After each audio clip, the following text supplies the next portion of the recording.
General ideas. I'm going to run down some general characteristics of classical African art, and this comes from the first edition of the textbook by Vizona that is on your bibliography.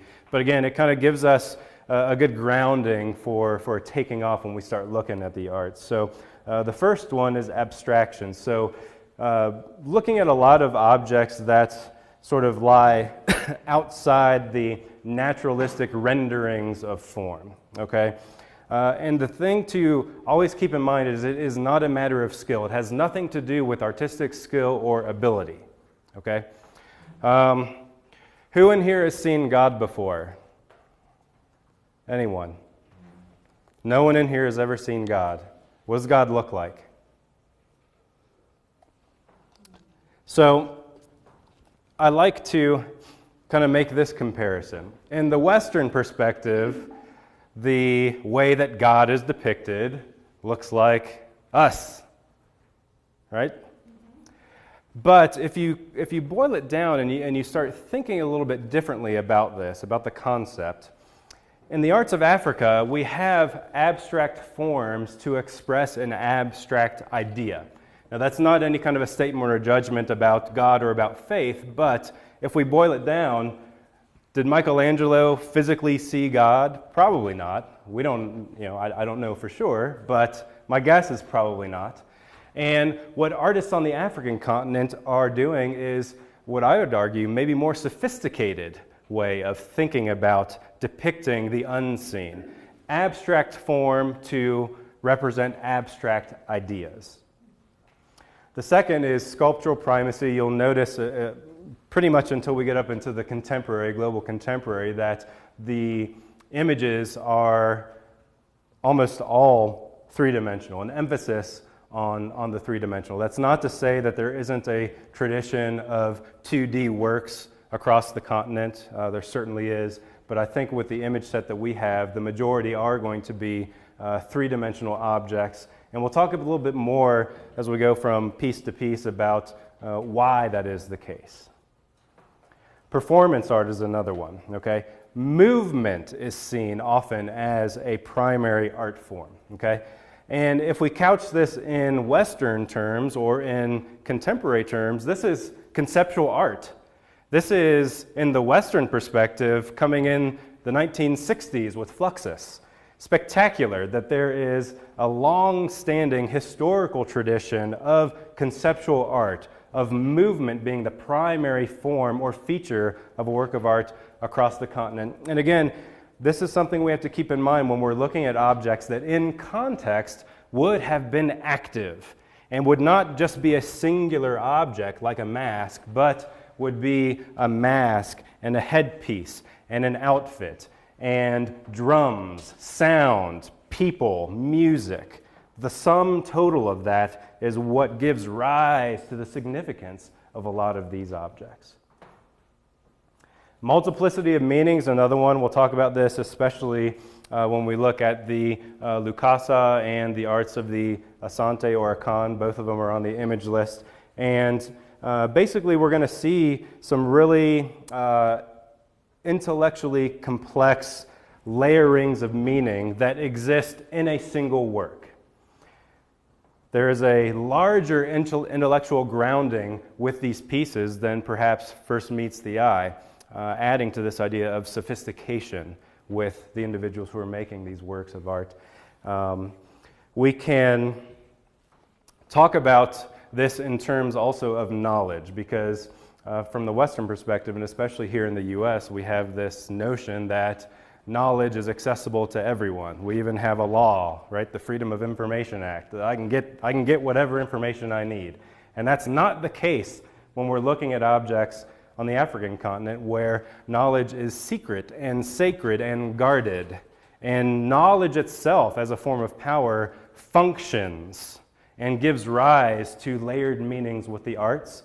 And it also is a way to express an individual's status, sense of self, identity. We'll talk about that as well. Innovation of form, a diversity of spectacular art traditions, and a continent-wide concern with innovation and creativity. These are not static tribes that are sort of timeless and isolated and working in a period of the past. These are individuals who are artists that are also lawyers and doctors and study in London and look at the world around them and innovate. We have this wonderful notion of continuity and change across the continent, with artists being part of our global society and being influenced and impacted by that. Assemblage is another one. It's another example of one of the Congo Nkisi figures from the image list. Art that is process.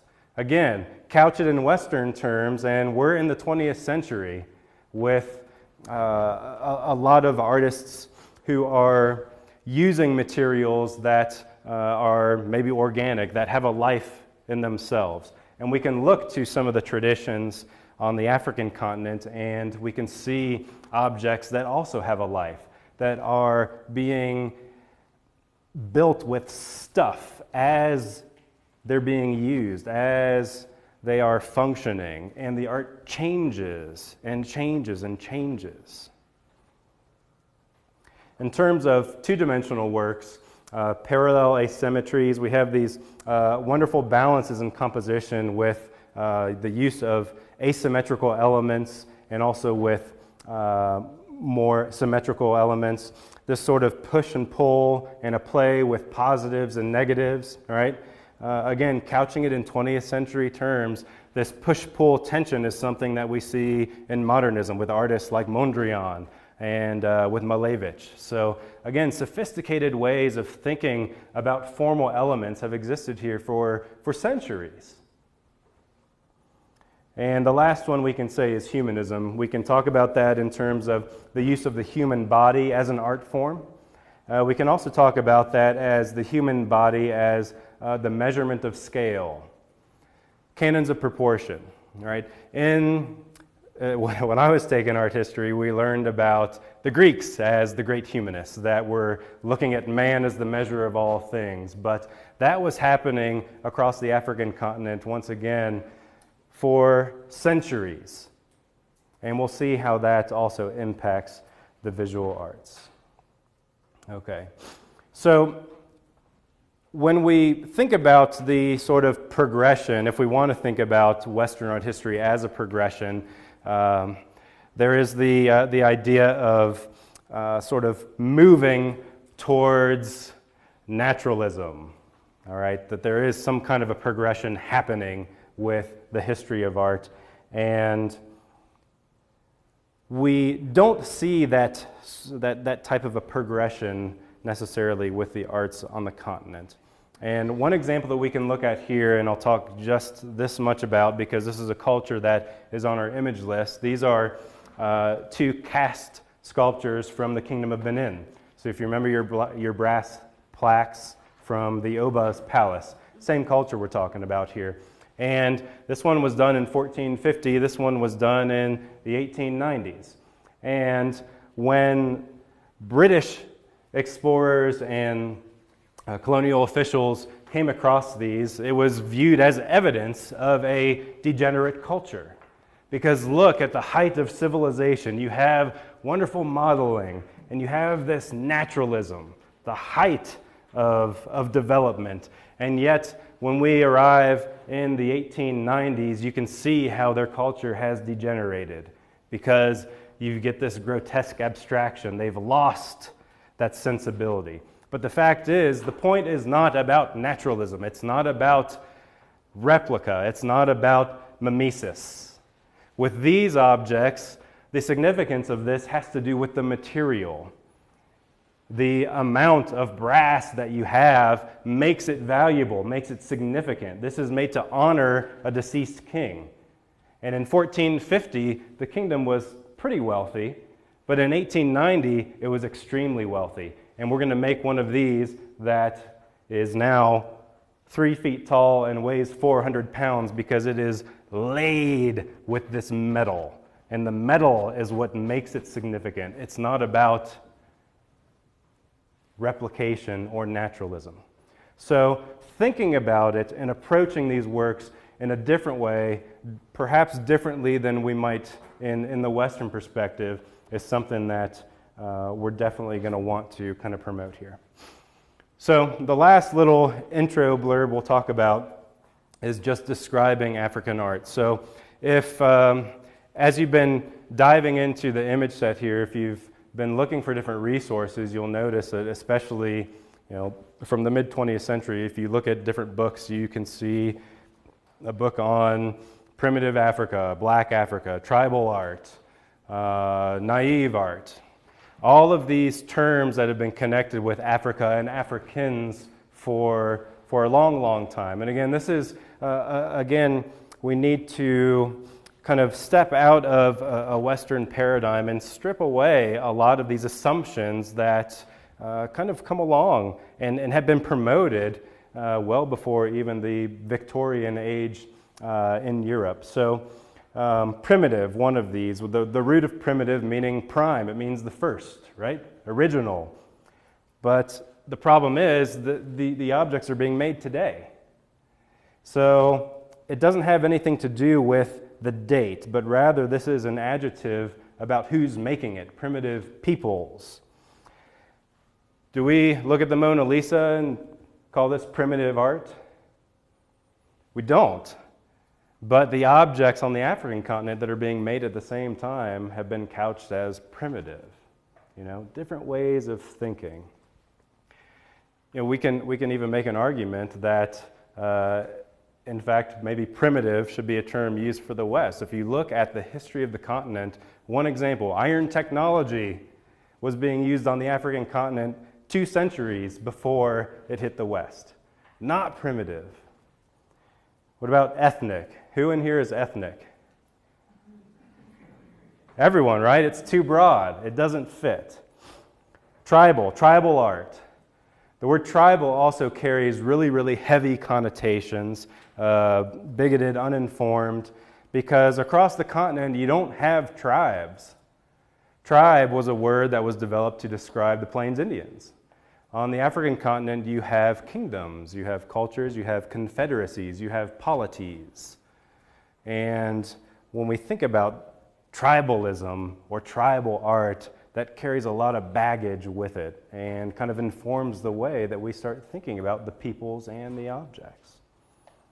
Superstitious, again, aligning it with the West as having the truth and everything non-West as being this other. Naive, another one, that these are childlike, timeless, untrained individuals, but there is a absolutely sophisticated history of apprenticeship system all over the continent where artists are going through rigorous training and are studying past traditions and are innovating and pushing forward to the future. They might not be using cutting-edge technology, but that's irrelevant once again. The art of ancient Africa. Okay, again, these are artists and forms that are still being made today. These are artists who are working today. Modern, contemporary individuals. And again, the European counterparts are not considered ancient. Folk art, another one, kind of separating this idea of high art and low art, that the individuals who are making it are untrained or unsophisticated. And then, of course, the art of black Africa. Again, problematic because not everyone who lives on the African continent would consider themselves black. So there's a lot of adjectives that carry a lot of weight, but that have been connected with and used to describe the arts of Africa for a long time. And so we need to kind of be mindful of that when we are approaching this work. And the last thing I'll say in terms of the arts of Africa, by and large, up until the latter half of the 20th century, the arts of Africa were really studied and valued for their contributions to the West, to modernism. That's the great thing about African art because we got Picasso, right? But the art that we see here has its own agency. These are amazing, spectacular works of art by amazing, spectacular artists who are just as talented as the artists we have in the West, except that no one bothered to ask what their names were. Yeah.